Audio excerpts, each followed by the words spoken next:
What's up, YouTube, and welcome to Codename Scream. I am that horror guy. And I'm Mel. And make sure to like, subscribe, and ring the bell for notifications for all things horror.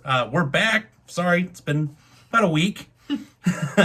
Been very busy in both camps. So, but we're back doing some more new horror. So what are we doing today? We're doing the third part of the Fear Street trilogy, Fear Street Part 3, 1666. Directed again by Lee Janik, written by Phil Graziati, Lee Janik, Kate Tree Fry. Tree Fry, wow. These names just get better and better. This might be the best one I've seen yet. Produced by Peter Chernin, Jello Topping, which still Jello is like the Topping. best name ever. David Reddy and Corey Adelson. Obviously, like the other two, based on the Fear Street books by R.L. Stine. So yes, the third part, final part of the Fear Street trilogy. If you haven't taken a look at the other two videos we've done about the first two parts, make sure to check it out.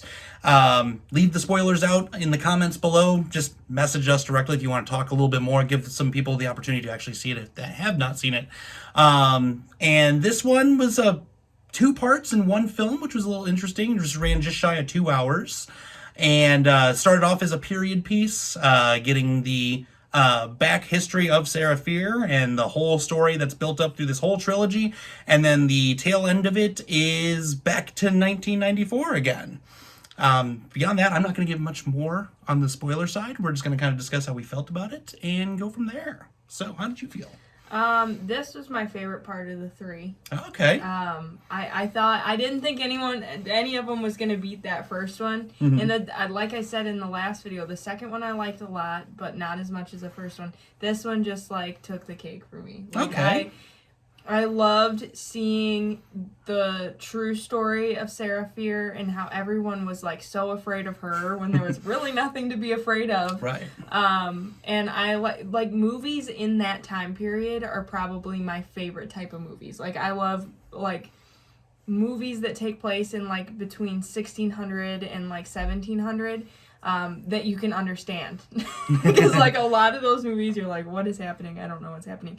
But that's the thing I liked about this whole trilogy. It was very, like, there was nothing complicated about it. Mm-hmm. As far as the storyline went, it was just very, like, even though there were plenty of twists and turns in every single one, there was never a point where I was confused, which I appreciated.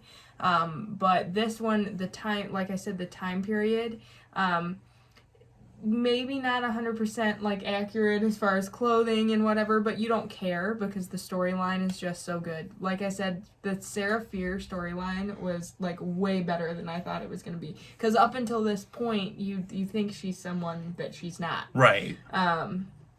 So that was super interesting, and it was just like my favorite. Like, this is one I'll probably go back and watch again. The only gripe that I had with this was how they didn't tell you they were going to go back to 1990, what was it, 94? Yeah. So it wasn't really Fear Street Part 3, 1666. It was Fear Street Part 3, 1666 / 1994. Right. I almost wish they would have kind of made 4 movies out of it. Mm-hmm. I think it would have been better, and you could have extended the 1666 part, because I feel like there was a lot that they just kind of skipped through and brushed over, because they didn't want to make, a 4.5 hour movie. Right. So I feel like they did skimp a little bit of Sarah Fear's storyline, but other than that, it was the best one of the whole thing, in my opinion. Excellent. What did you think? Well, this is where another division line comes in here. This is actually my least favorite of the three. Okay. Hands down.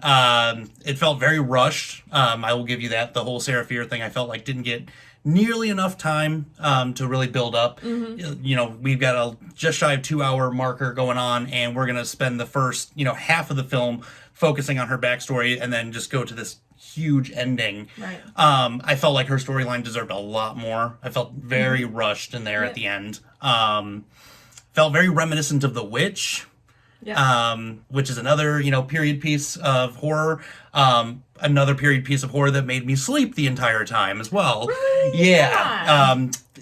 not that, not to knock those movies. It's good for what it is. It's a very slow burn with that movie, that really got me. Like, and that was a good long snooze. Slept pretty good watching that movie.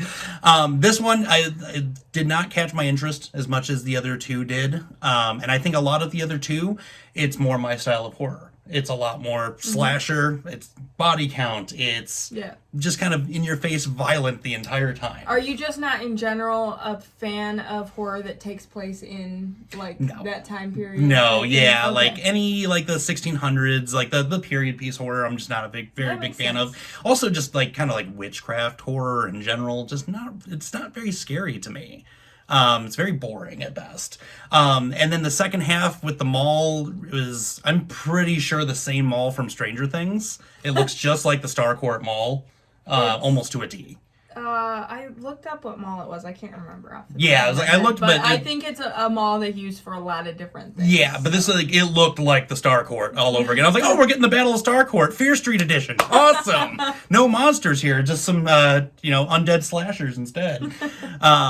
But as a whole, it was a good ending. I'll give it that. The ending was incredible. The ending was incredible. It kind of where it did rush the Sarah Fear side.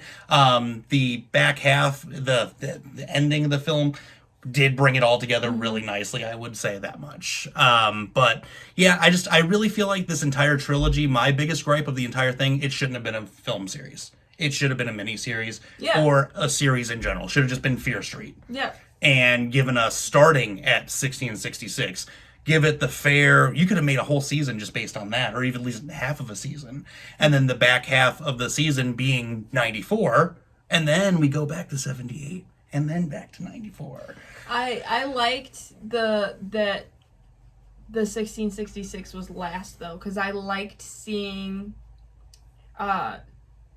through the modern day character's eyes of who Sarah Fear was. I thought that was a nice twist. That was an interesting twist. She became, Yeah, it had some moments overall though, but yeah, I felt myself very disinterested. It was the first time in any of these films that I felt disinterested. I felt myself finding other things to do around the house at the time.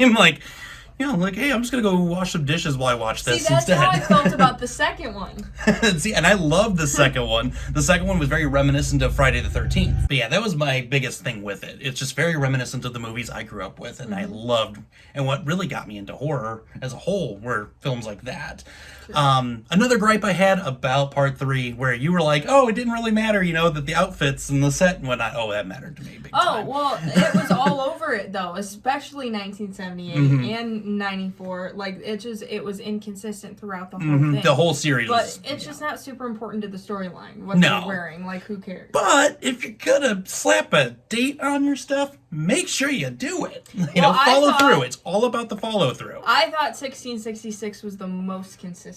See, and I felt 78 was the most consistent. I don't know. We're going to go back and forth on this for a while. So, I think that's where we're going to leave it up to you guys. What did you think of it? Again, no spoilers below. You can message us on Facebook, Instagram, or Twitter, or email, and we can talk about it a little bit further. Just let us know your broadened thought over down here. And obviously, this is another classic case of a division of the co-hosts, so you know what side to pick. So until next time, scare you later, YouTube.